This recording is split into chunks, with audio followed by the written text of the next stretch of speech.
You're listening to Bridge the Gap Season 4, a podcast dedicated to inform, educate, and influence the future of housing and services for seniors.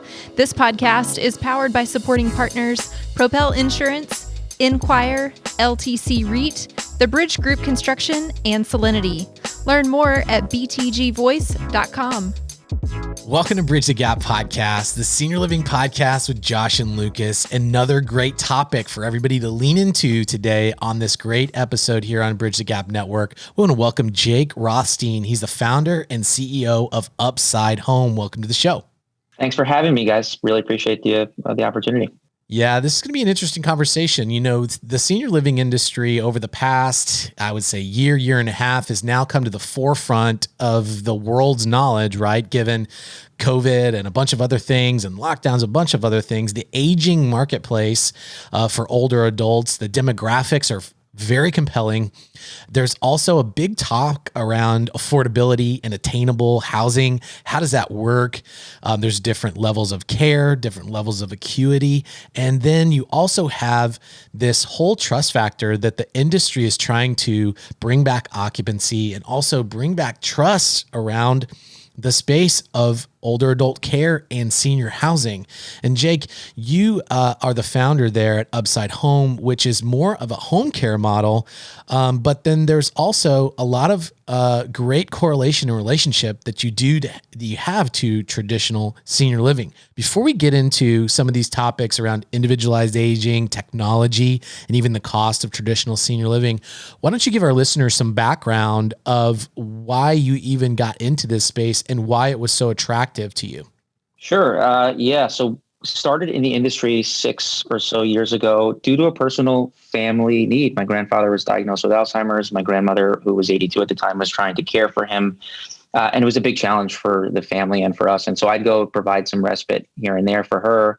And she was still very mobile and active. So she'd get a call from her girlfriends. Hey, can you meet me at Starbucks for a cup of coffee and a half an hour, just for an hour to get away? And I'd go do that. And it got to the point where I was not able to do it consistently anymore. And so I remember calling a bunch of home care agencies locally and with that simple request, can you send a caregiver? It doesn't even need to be a caregiver. Can you send someone to essentially babysit my grandfather in an hour for an hour? And of the 5 places I called, all 5 of them laughed me off the phone. They said, well, we're not set up that way. You got to do a minimum of 20 hours a week and got to send out a nurse for an evaluation. And I said, well, that's not how my grandmother's life works. Like she just we're talking about the Uber for everything days. Like, how come we can't do a grandkids on demand? And so my first company started with my cousin, Andrew, to tackle this need called Papa, after what we called our grandfather, to do just that, to build grandkids on demand. And so fast forward 6 years, Papa's now doing thousands of visits across the country every day. And it's being reimbursed by Medicare Advantage in most of those visits. And it's very exciting because we learned a lot about the industry and the needs of the older adult population. And what we found was not only is loneliness a massive problem, but there's a lot of people that are saying they want to age in place. 90% of people say they want to age in place when that's surveyed. But because of some sort of triggering event in their life, that solution becomes very unviable. And so UpsideHōM was founded and it sort of happened organically after my grandfather passed away. My grandmother found herself alone, but at 87 and in otherwise perfect health. But she was in this big 2-story house with stairs and she had just had knee replacement surgery and it was unaffordable for her. She had spent all this money caring for my grandfather. And so she needed to prolong her financial well-being. So we sold her house. We got her into a smaller 1-bedroom apartment in the same neighborhood that she knew and loved. So this idea of aging in proximity to the things that you care about. And I was again functioning as her home manager. And I'm like, well, there's got to be a lot of other people just like my grandmother, healthy agers that maybe don't drive at night anymore, or maybe need some extra support services like help with grocery shopping, or maybe she still likes to cook, but she doesn't want to cook every day. And so she needs a pre-prepared meal delivered. And so what we found was that, with the advent of the gig economy and technology-enabled services that are already at scale, we said, well, let's just use existing infrastructure in apartment communities, multi-generational, in sort of inherently multi-generational apartment communities. And then create easy access to these services that might help to duplicate the experience that a person might get in a traditional senior living facility environment. But for someone that's not quite ready for that yet, that just needs this extra support. They don't need care. They don't really need assisted living yet. And because it's flexible and because we're able to offer services in an individualized way. If you need food, you pay for food. If you don't need food, you don't pay for food. We can offer this type of living at a much lower baseline cost. And so that's how it came together. Oh, man. Well, so this is really exciting to talk about. I love new and innovative ideas and approaches. This is something that I think so many people in the industry, maybe when they first hear it, Jake, they're thinking, oh my gosh, or I've got a census issue right now, like already. And are you talking about maybe enabling people to stay in another setting longer? And, I'm kind of saying, I think so. I think that's it's an option. One of the things I'm personally really passionate about, I think Lucas is as well, is with the aging boom that is upon us. Even as large as the continuum is and the capacity is already in senior housing, senior living, that's kind of a broad definition. There are and there is such a thing as consumer, as a person's choice and freedom to be able to have options to age in place wherever they want to do that, whether it's in their home, whether it's in a multi-generational apartment, whether it's in a senior living community of some form. And there's right places for everybody out there, or at least there should be.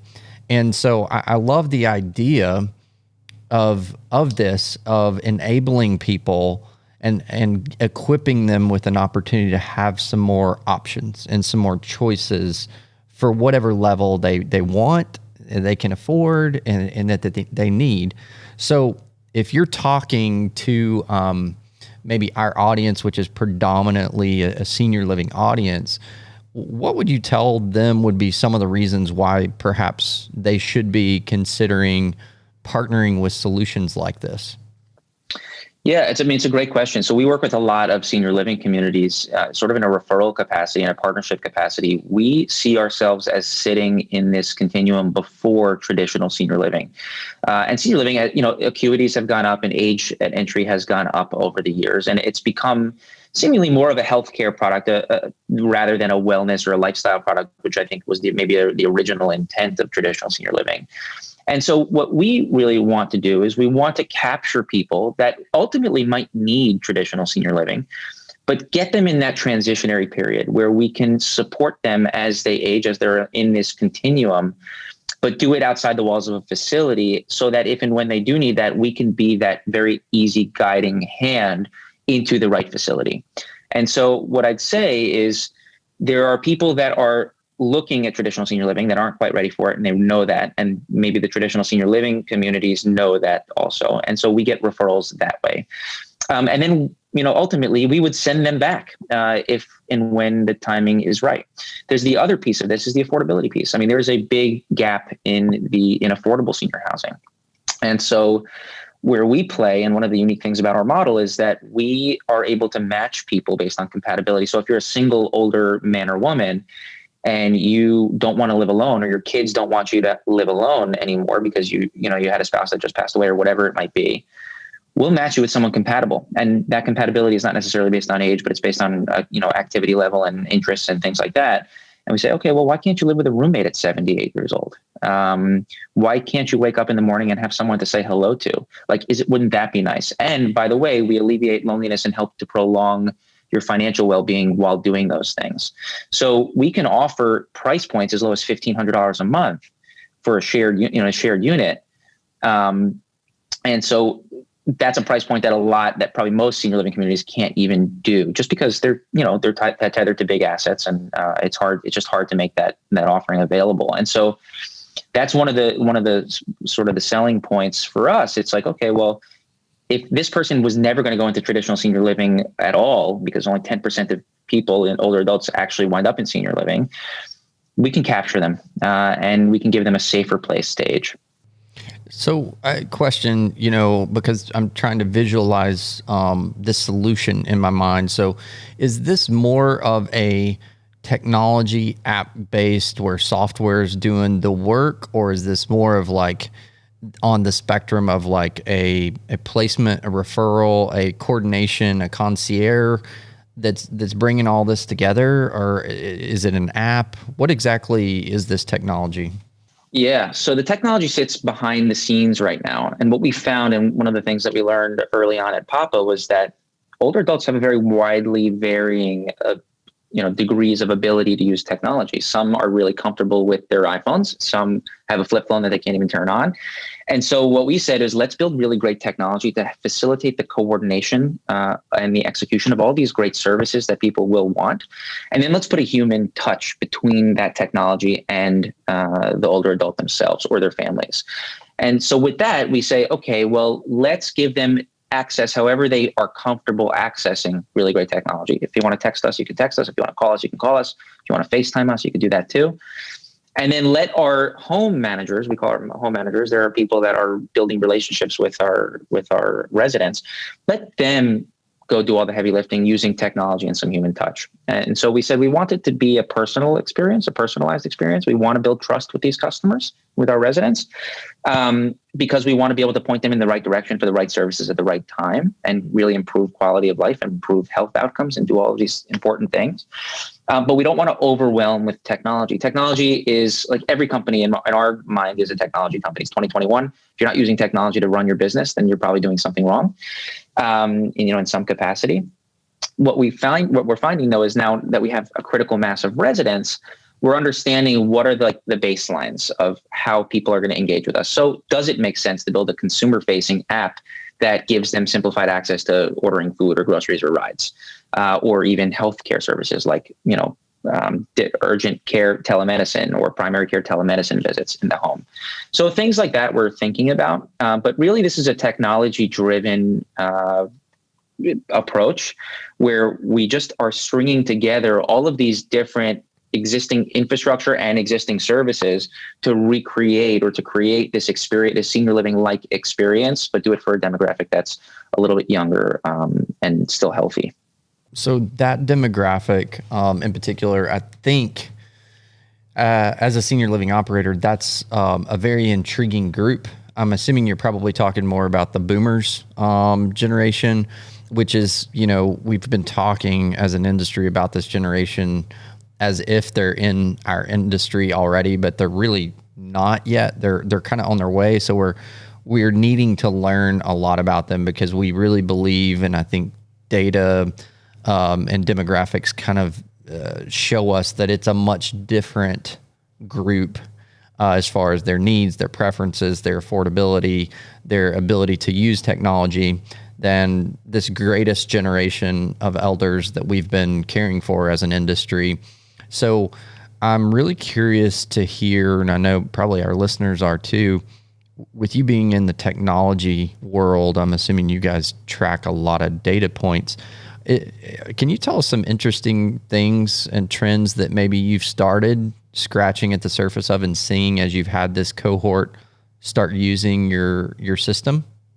Sure. Yeah. So one of the really interesting learnings, actually, and I think COVID has really accelerated this, and this has been a topic of discussion among operators and technology companies and everyone else, but technology adoption has really accelerated. I mean, I think we've probably come 5 years over the span of a year and a half in terms of how older adults are engaging with technology out of necessity. I mean, I taught my 87-year-old grandmother how to use Zoom in the middle of COVID, and she figured it out. I mean, her face was half cut off most of the time when we talked to her, but she made it work. And so what we're seeing is a higher level of adoption than I think we anticipated, and which is good for us because it gives us the ability to scale faster without as many humans on the back end to help deliver all these services.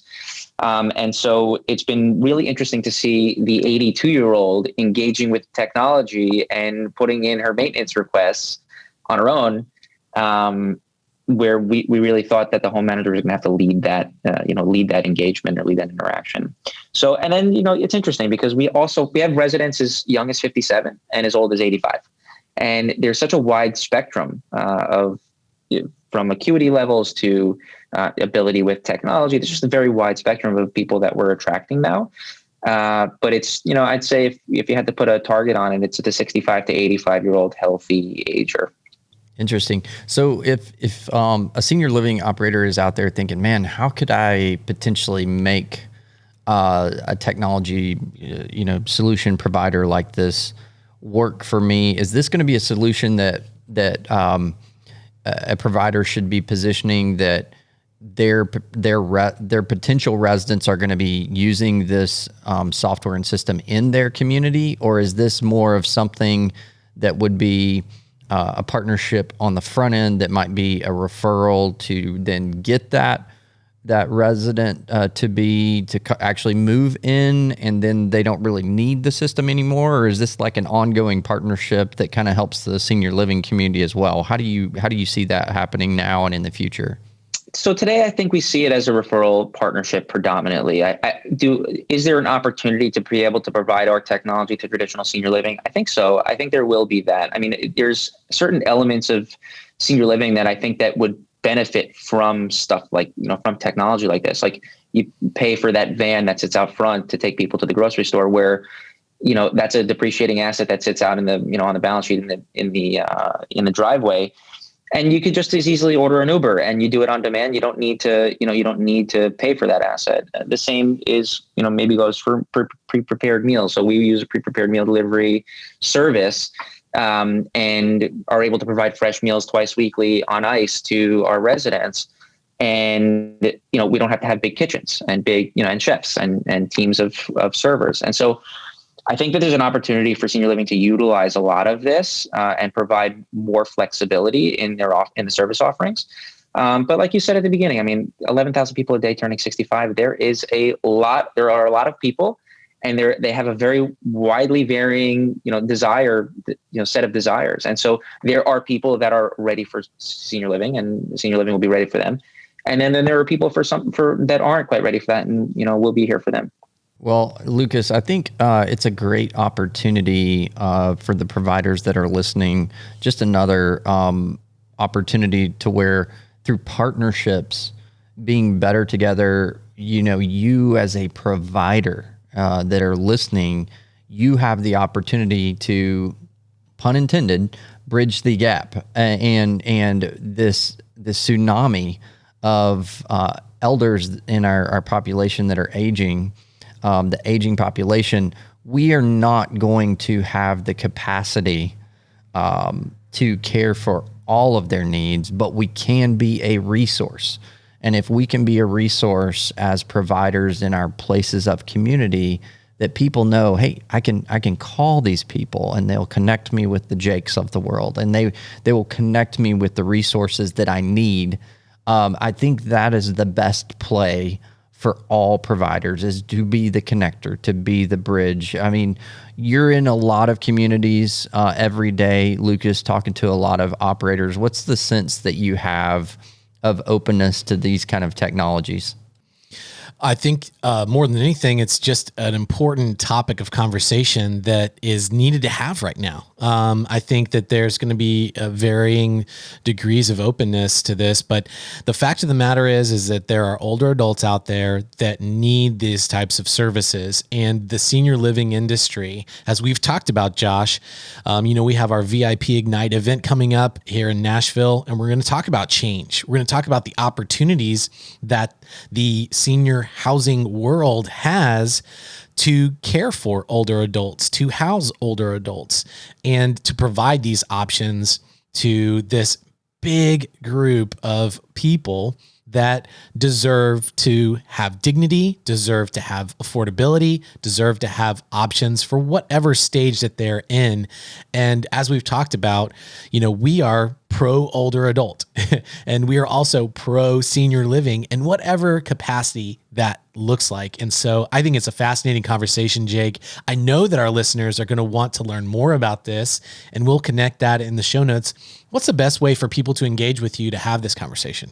Sure. Yeah. Go to our website, UpsideHōM.com is probably the best way to get in touch with us. And we're happy to have conversations. I think that, again, the challenges are so great ahead of us that from a societal standpoint, that it's going to take all hands on deck to get this right and to meet the challenges of today and tomorrow. And it's going to be from providers across the spectrum. And so we want to be a part of the solution with senior living.